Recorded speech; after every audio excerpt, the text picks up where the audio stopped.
Alright, Assalamualaikum warahmatullahi wabarakatuh. Nama saya Muhammad Razudin bin Ahmad Rahim. Matematik 23 F1038 dan kawan saya Akhil Akhil Akhil hari ini 23 DKM 20 F1046. Okey, saya ingin uh, membentangkan design yang bertajuk Ladder Machine. Alright, pengenalan dia. Mesin larik ialah salah satunya mesin yang paling versatile dalam bengkel kejuruteraan. Walaupun pelbagai bentuk mesin pelarik telah digunakan sebelum turun ke-18, namun mesin pelarik pertama yang boleh memotong kulir hanya dicipta pada tahun 1797 oleh seorang mekanik Inggeris yang bernama Henry Maudslay. Okey, mesin ini juga dilengkapi dengan alat tambahan khas dan aksesorinya beberapa operasi dan pembuat alat serta acuan boleh dilakukan. Terdapat banyak proses yang dapat dijalankan dengan menggunakan mesin larik. Antaranya, proses ialah mengerek operasi membesarkan lubang yang telah digerudi terlebih dahulu. Okay, next. Objektif dia, terdapat 3 objektif dalam mesin larik. Yang pertama, mengenal pasti fungsi bahagian-bahagian dan mengetahui kaedah bagaimana cara penggunaan mesin larik. Yang kedua, mengenal pasti fungsi dan jenis-jenis mata alat yang digunakan. Yang ketiga, mengetahui langkah pengendalian kerja-kerja facing, turning, drilling, boring dan growing. Okay, next slide. Keselamatan dalam bengkel. Yang pertama, perlu menggunakan Google iaitu mata punya ni. Yang kedua, flame resistant clothing, baju workshop. Yang ketiga, sarung tangan, perlulah poket yang ni serta baju yang tidak labuh. Yang keempat, menggunakan kasut ataupun safety boot yang dipanggil. Yang kelima, sarung tangan, proof hand protection. Okay, next.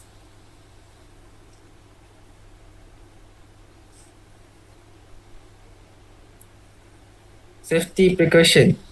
Okay, terdapat 4 . Yang pertama, sentiasa memakai cermin mata keselamatan dan sarung tangan semasa mengendalikan mesin larik. Yang kedua, elakkan memakai barang-barang perhiasan seperti cincin, rantai jam tangan dan sebagainya semasa kita menggunakan mesin larik sebab boleh mendatangkan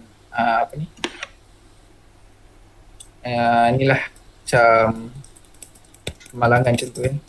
Yang ketiga, pastikan mesin berada dalam keadaan yang sempurna sebelum memulakan operasi. Okey, yang terakhir ni kita perlu matikan switch lah sebab kita gunakan mesin larik ni. Okay, next.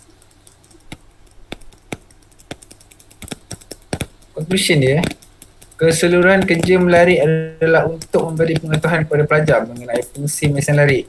Okey, cara penggunanya, langkah-langkah keselamatan, tempatan ukuran dan cara pengukurannya, juga pengagihan masa. Okay, kadang-kadang terdapat setengah mesin larik yang tidak berfungsi dengan baik. Kemahiran mengendalikan mesin larik perlu dipelajari dan difahami dari semasa ke semasa agar kepakaran dan pengendalian mesin larik dapat ditingkatkan. Okey, saya serahkan kepada Akhil untuk baca slide ni. Saya Akhil BSB, nombor metrik 23 DKM 20F 1046.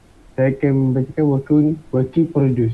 Melaras mata alat pada tempat yang betul iaitu sama tinggi dengan pusat bahan kerja. Pressing operasi untuk mendapatkan panjang bahan kerja, pastikan bahan kerja diikat kuat pada cap mesin dan pusingan cap perlulah melawan arah jam. Turning operation perlu mengukur berapa saiz kedalaman yang perlu dibuang untuk bahan kerja dan menggunakan vernier caliper. Drilling operation perlulah dimulakan dengan center drill, kemudian drill mengikut urutan dari saiz mata drill kecil ke mata drill yang besar. Lakukan kerja penandaan dengan ketinggian radius pada 15mm pada permukaan bahan kerja dan dapatkan titik tengah dengan membuat garisan serenjam pada permukaan bahan kerja. Laraskan tolak vernier pada bacaan 20mm dan garis tandaan pada permukaan bahan kerja selari dengan garisan serenjam tadi. Tandakan titik perselaian pada tinggian 20mm dengan ketandaan merah sebagai rujukan pusat bahan kerja bagi melakukan operasi grooving. Menggunakan alatan yang betul dan sesuai untuk melakukan kerja punch dan pastikan punch dilakukan pada titik merah yang telah ditanda. Dengan menggunakan angkut vernier, ukur dan tandakan jarak dari permukaan A ke D iaitu 25mm. Poin D merupakan lokasi untuk operasi grooving dilakukan. Masukkan bahan kerja pada rahang cap. Operasi grooving untuk bahan kerja yang tidak mempunyai titik pusat tengah perlu menggunakan 4-jaw cap. Gunakan tailstop untuk memegang bahan kerja pada titik pusat yang bertanda merah untuk memastikan bahan kerja berada di dalam keadaan stabil. Pastikan kedudukan pasti bahan kerja yang bertanda merah berada sama tinggi dengan hujung mata ke tengah pada tailstop. Letakkan mata alat grooving seperti berikut menggunakan tool post dan laras ketinggian mata alat sama tinggi dengan mata tengah pada tailstop. Gerakkan mata alat dekat dengan menyentuh permukaan bahan kerja pada jarak jari paling besar dari titik pusat bahan kerja yang berwarna merah. Lakukan grooving hingga mendapat kedalaman 3 mm. Discussion. Berdasarkan amali semasa menjalankan projek ini, saya dapati pentingnya mematuhi peraturan dan keselamatan dalam bengkel supaya kemalangan dapat dielakkan dan kerja-kerja dapat dilakukan dengan baik dan selesa.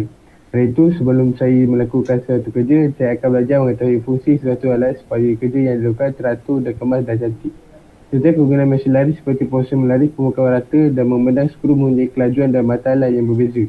Khususnya kerja kemasan boleh dilakukan dengan menggunakan putaran laju.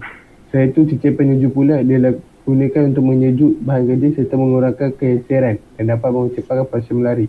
Sekali ulangan operasi melari, benang skru adalah untuk mencapai bacaan benang yang betul.